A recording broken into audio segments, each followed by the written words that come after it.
Hello friends, आज की video में जानेंगे कि किसी भी चार्जर को आप बहुत ही आसानी से रिपेयर कर सकते हैं और उसमें जो एसएमडी कंपोनेंट्स लगे होते हैं, जैसे यहाँ पर देख सकते हैं इस चार्जर में कुछ एसएमडी रेजिस्टेंस लगे हुए हैं और एसएमडी डायोड्स लगे हुए हैं। और यहाँ पे देख सकते हैं एसएमडी रेजिस्टेंस में यहाँ पर देख सकते हैं इसकी जो वैल्यू यहाँ पर लिखी हुई है, यहाँ पे देख सकते हैं 243। तो ये कितने ओम्स का रेजिस्टेंस है, इसको डिकोड कैसे करेंगे, सभी कुछ बताएंगे पूरी डिटेल्स में। तो वीडियो को पूरा कंप्लीट देखें। अगर इस वीडियो को पूरा कंप्लीट देख लेते तो आप किसी भी चार्जर के सर्किट को आप बहुत ही आसानी से रिपेयर कर सकते हैं। और इस साइड में देखेंगे तो यहाँ पर भी कुछ कंपोनेंट लगे हुए हैं और इन सभी कंपोनेंट को कैसे मल्टीमीटर से चेक कर सकते हैं स्टेप बाय स्टेप, तो इस वीडियो में यही सीखने वाले। तो चलिए सबसे पहले इन सभी कंपोनेंट का नाम जान लेते हैं, उसके बाद में इन सभी कंपोनेंट को कैसे मल्टीमीटर से आप चेक कर सकते हैं। तो सबसे पहले इस सर्किट में जो ये बड़े टाइप्स के जो कंपोनेंट लगे हुए हैं, इन सभी कंपोनेंट को यहाँ पर देखेंगे तो यहाँ पर देख सकते हैं सबसे पहला यहाँ पर जो AC 220 या 230 वोल्ट जो इनपुट होती है वो यहीं से होती है। देख सकते हैं इन दोनों पिनों से 220 वोल्ट AC हमारी यहाँ से इनपुट होती है। और इनपुट होते हैं सबसे पहले यहाँ पर देख सकते हैं फिजिबल रेजिस्टेंस एक ठो लगा हुआ है। इस फिजिबल रेजिस्टेंस की मदद से सर्किट आगे बढ़ती है और उसके साथ में एक देख सकते हैं MOV लगी हुई है। देख सकते हैं MOV का पूरा नाम होता है मेटल ऑक्साइड वेरिस्टल। इन दोनों कंपोनेंट को अगर मल्टीमीटर से चेक करेंगे तो मल्टीमीटर को कंटिन्यूटी रेंज पर सेट करके आप जब इसको इन दोनों कंपोनेंट को चेक करेंगे तो बहुत ही आसानी से आप मल्टीमीटर से चेक कर सकते हैं।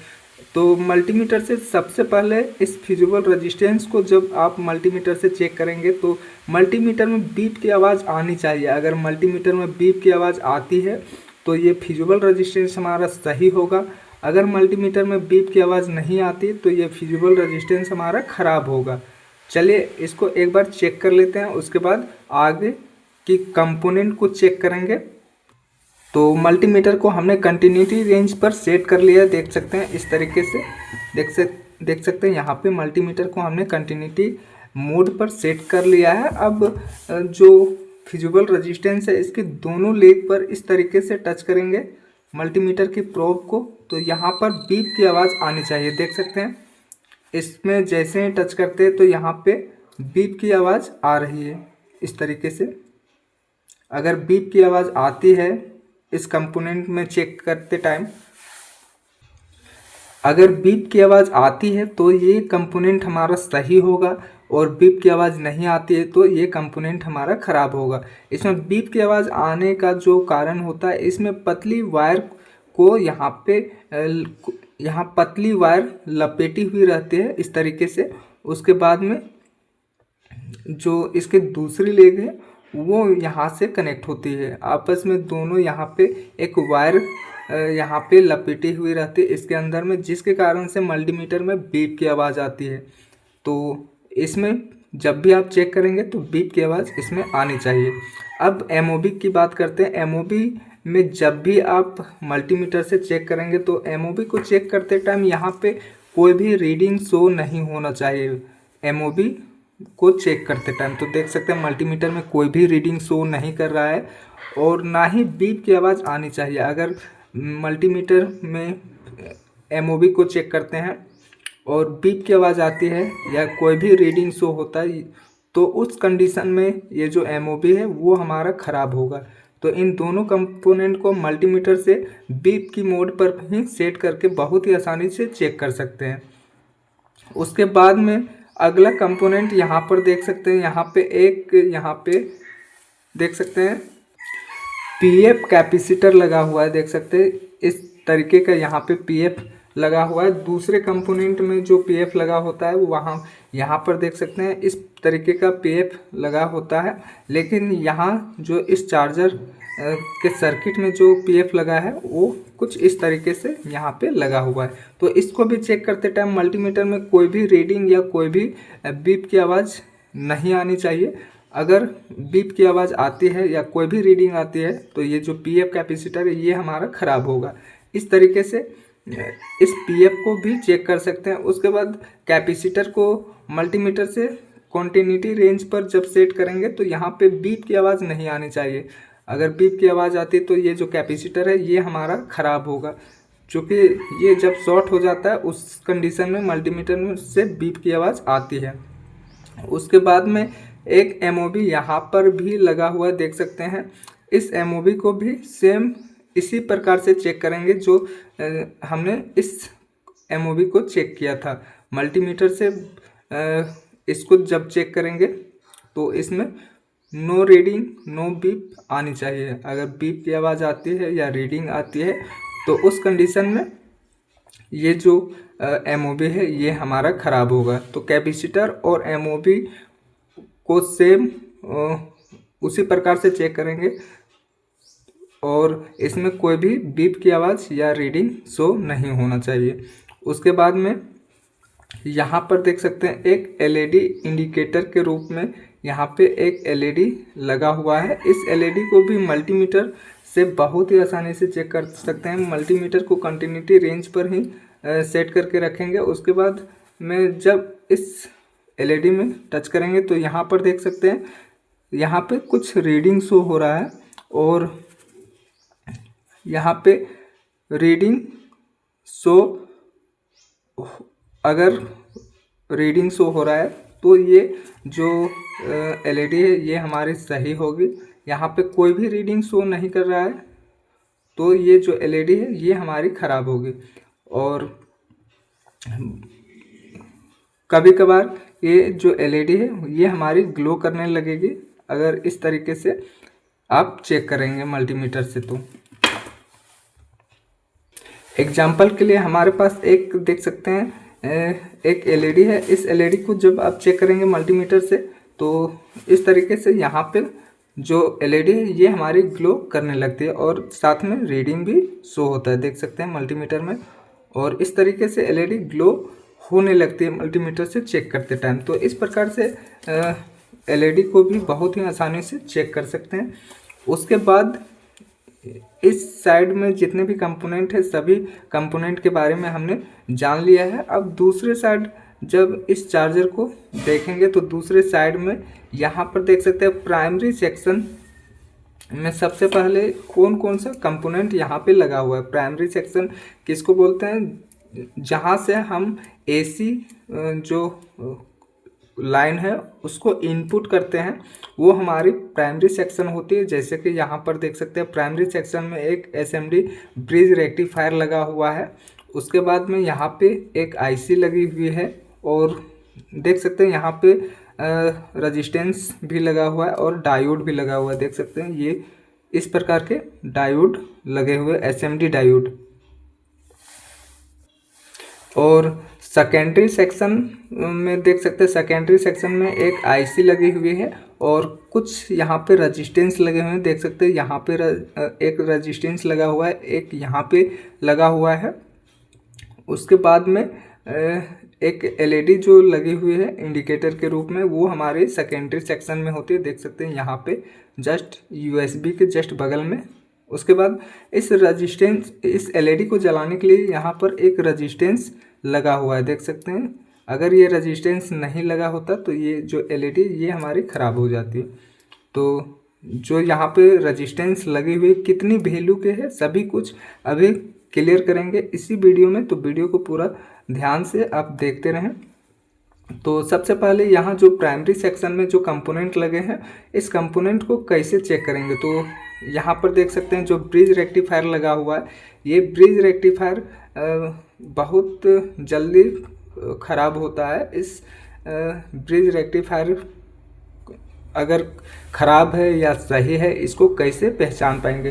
तो मल्टीमीटर से भी इसको बहुत ही आसानी से चेक कर सकते हैं। इस तरीके से दोनों टर्मिनल से आप मल्टीमीटर के प्रोब को इस तरीके से टच करेंगे तो यहाँ पे कोई भी रीडिंग या बीप की आवाज़ नहीं आनी चाहिए। तो देख सकते हैं मल्टीमीटर में यहाँ पे कोई भी रीडिंग शो नहीं कर रहा है और ना ही बीप की आवाज़ आ रही।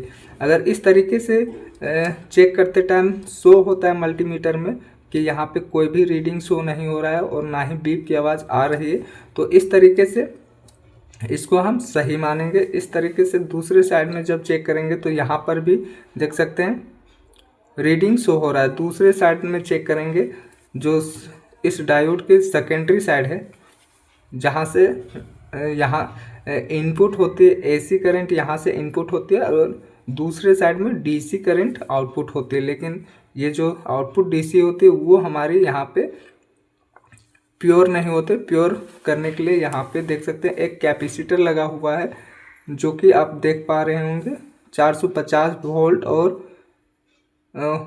50 वोल्ट और 450 यूएफ का एक कैपेसिटर यहाँ पे लगा हुआ है। तो इस कैपेसिटर से इस डीसी करंट को प्योर किया जाता है। तो इस तरीके से यहाँ पे जो एसएमडी डायोड है इसको चेक करते टाइम यहाँ पे बीप की आवाज़ नहीं आनी चाहिए और ना ही कोई रीडिंग शो होना चाहिए। इस तरीके से अगर शो होता है मल्टीमीटर में तो ये हमारा सही होगा। और इस एसएमडी कंपोनेंट को हम कैसे पहचान पाएंगे कि प्राइमरी साइड कौन सी है और सेकेंडरी साइड कौन सी है? तो यहाँ पर देख सकते हैं इसमें पॉजिटिव और नेगेटिव लिखा हुआ रहता है इस ब्रिज रेक्टिफायर के डायोड में। तो देख सकते हैं यहाँ पे पॉजिटिव और यहाँ पे नेगेटिव लिखा हुआ है। और जो इसकी कैपेसिटर यहाँ पे लगी हुई है, इस कैपेसिटर इस डायोड के पॉजिटिव के साथ में और कैपेसिटर के जो नेगेटिव है इस डायोड के नेगेटिव के साइड साथ में जुड़ी हुई रहती है। इस तरीके से देख सकते हैं यहाँ पे हमारी पॉजिटिव है, तो इस लेग ये जो कैपेसिटर की दूसरी लेग है यहाँ पे पॉजिटिव हो और यहाँ पे नेगेटिव है। देख सकते हैं डायोड के बिल्कुल नेगेटिव के साथ में कैपेसिटर के नेगेटिव लेग को जोड़ा गया है और इस डायोड के पॉजिटिव लेग के साथ में कैपेसिटर के पॉजिटिव लेग को जोड़ा गया है। इस तरीके से भी आप पहचान पाएंगे कि इस डायोड के पॉजिटिव और नेगेटिव कौन सी है, कैपेसिटर के पॉजिटिव और नेगेटिव की लेग को देख करके इस तरीके से।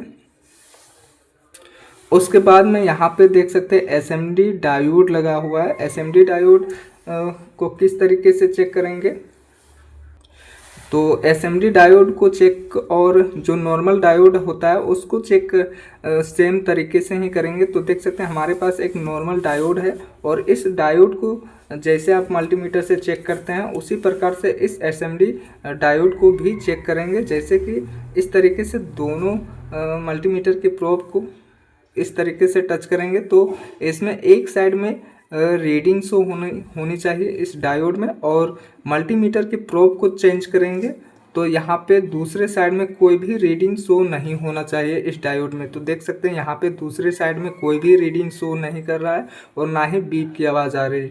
अगर बीप की आवाज़ आती है इसको चेक करते टाइम इस तरीके से मल्टीमीटर में अगर बीप की आवाज़ आती है डायोड को चेक करते टाइम तो ये डायोड हमारा ख़राब होगा। तो जब भी डायोड को चेक करेंगे तो डायोड में एक ही साइड से रीडिंग आनी वैल्यू शो होना चाहिए। अगर दूसरे साइड से भी वैल्यू शो करता है, दोनों साइड से वैल्यू शो करता है तो ये डायोड जो है वो हमारी ख़राब होगी। इस तरीके से आप डायोड को नॉर्मल डायोड को चेक करते हैं, उसी प्रकार से यहाँ पर एसएमडी डायोड को भी चेक कर सकते हैं। तो एसएमडी डायोड को चेक करेंगे इस तरीके से। तो यहाँ पर देख सकते हैं इस डायोड को जैसे ही चेक करते हैं तो यहाँ पे मल्टीमीटर में बीप की आवाज़ आने लगी है। तो इस प्रकार से अगर बीप की आवाज़ आती है तो ये डायोड हमारा ख़राब होगा।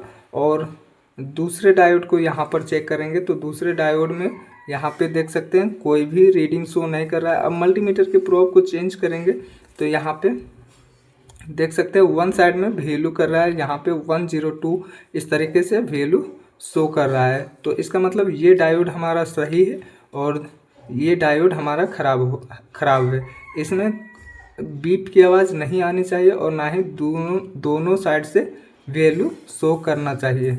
और इस जो एसएमडी डायोड है उसको कैसे पहचान पाएंगे कि कैथोड और एनोड कौन सा है? तो इसमें अगर ध्यान से देखेंगे तो यहाँ पे कैथोड के साइड में कुछ लाइनें यहाँ पे खींची हुई रहती है। देख सकते हैं यहाँ पे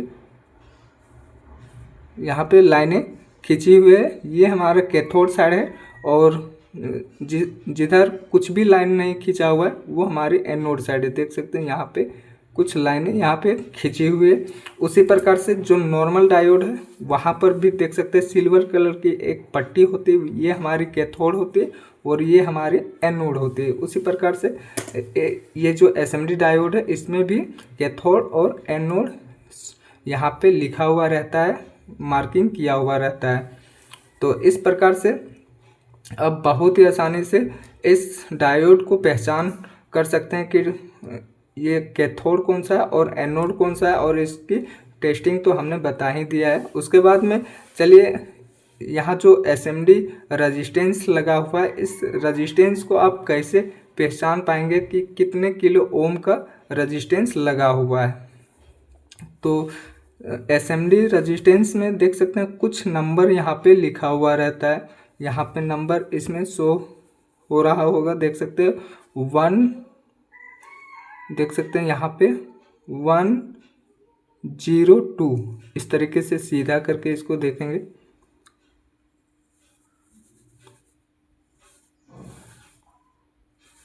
देख सकते हैं यहाँ पे 102, यहाँ पे देख सकते हैं 102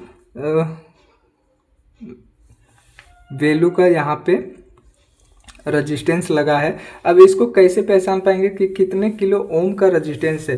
तो जब भी 3 डिजिट में कोई भी रजिस्टेंस के ऊपर में वैल्यू लिखा हुआ रहेगा 3 डिजिट में, जैसे देख सकते हैं यहाँ पे 3 डिजिट में यहाँ पे वैल्यू लिखा हुआ है, तो इसमें 3 डिजिट में जो भी वैल्यू लिखा हुआ रहेगा, जैसे 102 अभी यहाँ हमने देखा, तो 3 डिजिट में जब भी रहेगा तो आपको 2 डिजिट का जो नंबर है उसको आपको सेम टू सेम लिख देना है। जैसे यहाँ पर देख सकते हैं 10, 2 डिजिट सेम लिखना है। उसके बाद लास्ट में 2 लिखा हुआ 102, लास्ट में 2 लिखा हुआ है, तो लास्ट की जो जितनी भी वैल्यू लिखी हुई रहेगी उसमें 0 ऐड कर देना है। जैसे यहाँ 2 लिखा हुआ है तो 2 हमने यहाँ पे 2 0 यहाँ पे हमने लिख दिया है। तो देख सकते हैं इसमें 1010, उसके बाद में लास्ट में 2 लिखा हुआ था तो 2 हमने 0 यहाँ पे लिख दिया है। अब यहाँ पर अगर इसकी वैल्यू 1000 में आने लगेगी, जैसे देख सकते हैं इकाई आया सैकड़ा हज़ार, ये 1000 में आने लगा है, तो इसको 1000 से मल्टीप्लाई कर देंगे इस तरीके से। तो यहाँ पे 1 2 3 1 2 3 3 0 3 0 यहाँ पे कट करने के बाद देख सकते हैं इसकी जो वैल्यू है 1 ओम यहाँ पे आ जाएगा निकल के बाहर। तो देख सकते हैं ये जो रेजिस्टेंस लगा हुआ था वो 1 ओम का रेजिस्टेंस लगा हुआ है। अब उसी प्रकार से यहाँ पर देख सकते हो 101 वैल्यू का यहाँ पे रेजिस्टेंस एक लगा हुआ है। देख सकते हैं यहाँ पे हमने बोर्ड में आपको दिखाना चाहेंगे, तो यहाँ पर देख सकते हैं ये जो रेजिस्टेंस है 101 वैल्यू का यहाँ पे लगा हुआ है। तो ये कितने किलो ओम का रेजिस्टेंस है, ये इस तरीके से आप बहुत ही आसानी से पहचान पाएंगे। जैसे यहाँ पे 101 लिखा हुआ है तो 10, 2 डिजिट को आपको सेम लिख देना है। उसके बाद लास्ट में जितने अंक लिखा हुआ रहेगा उतना 0 बैठाना है। तो यहाँ पे 1 लिखा हुआ है तो 1 बैठा यहाँ पे बैठा देंगे। तो कितने, ये तो 1000 से नीचे आने की 100 ओम का यहाँ पे रेजिस्टेंस लगा हुआ है। इस तरीके से फाइंड कर सकते हैं। उसके बाद में अगला जो रेजिस्टेंस यहाँ पे लगा हुआ है 243 नंबर का यहाँ पे रेजिस्टेंस लगा हुआ है। यहाँ पर देख सकते हैं, यहाँ पर देख सकते हैं 243 वैल्यू का यहाँ पे रेजिस्टेंस लगा हुआ है। ये कितने किलो ओम का रेजिस्टेंस है ये जान लेते हैं। तो इसको निकालने के लिए देख सकते हैं 2 डिजिट आपको सेम लिखना है। जैसे यहाँ पर देख सकते हैं 243, तो 2 डिजिट सेम रखना है। उसके बाद 3 है तो 3 ठो 0 इस तरीके से बैठा देंगे। तो इसकी जो वैल्यू है 1000 से ज़्यादा हो चुका है, तो यहाँ पे 1000 से डिवाइड कर देंगे। तो यहाँ पर देख सकते हैं तीन जीरो काट देंगे ऐसे ऊपर नीचे इस तरीके से। तो यहाँ पर देख सकते हैं 24 ओम यहाँ पे निकल के आया है, 24 ओम इस तरीके से। तो यहाँ पे ये जो रेजिस्टेंस है ये 24 ओम का रेजिस्टेंस यहाँ पे लगा हुआ है। तो इस तरीके से इसकी जो वैल्यू निकल के आई है यहाँ पे 24 ओम का रेजिस्टेंस यहाँ पे लगा हुआ है। अब दूसरा रेजिस्टेंस देख लेते हैं। यहाँ पर देख सकते हैं 335 वैल्यू का यहाँ पे रेजिस्टेंस लगा हुआ है। देख सकते हैं यहाँ ये जो रेजिस्टेंस है देख सकते हैं 335। अब इसको कैसे निकालेंगे? तो यहाँ पर देख सकते हैं 2 डिजिट सेम रखना है, 3 यहाँ पे 5 लिखा हुआ है तो 5 ठो 0 यहाँ पे लिख देना है इस तरीके से। इस तरीके से 5 0 बैठाने के बाद में 1000 से इसको डिवाइड कर देना है इस तरीके से। तो 3 0 को कट कर देंगे। देख सकते हैं 3 0 को 3 0 से कट कर दिए। उसके बाद फिर भी यहाँ पर बच के आया है, वो आया है 3300। अगर इसको निकालने के बाद में भी अगर यहाँ पे 1000 में वैल्यू आता है तो फिर 1000 से इसको डिवाइड करेंगे। तो इस तरीके से 2 0। अब यहाँ पर इसको डिवाइड करेंगे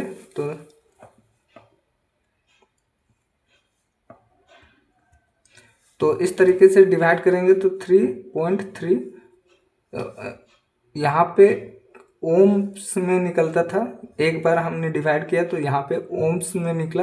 अब 2 बार इसको डिवाइड करेंगे तो ये किलो ओम्स में आ जाएगा। तो यहाँ पर देख सकते हैं 3.3 ओम्स का किलो ओम्स का रेजिस्टेंस लगा हुआ है। तो इस तरीके से बहुत ही आसानी से 3 डिजिट वाला कोई भी रेजिस्टेंस की वैल्यू को आप निकाल सकते हैं कि कितने वैल्यू का यहाँ पे रेजिस्टेंस लगा हुआ है। तो उम्मीद करता है ये वीडियो आपको ज़रूर पसंद आई होगी। इसी तरह का और वीडियो देखना चाहते तो हमारे इस चैनल को सब्सक्राइब करके बेल आइकन ज़रूर प्रेस कर लें इसी तरह का और वीडियो देखने के लिए। तो वीडियो को पूरा देखने के लिए थैंक यू सो मच।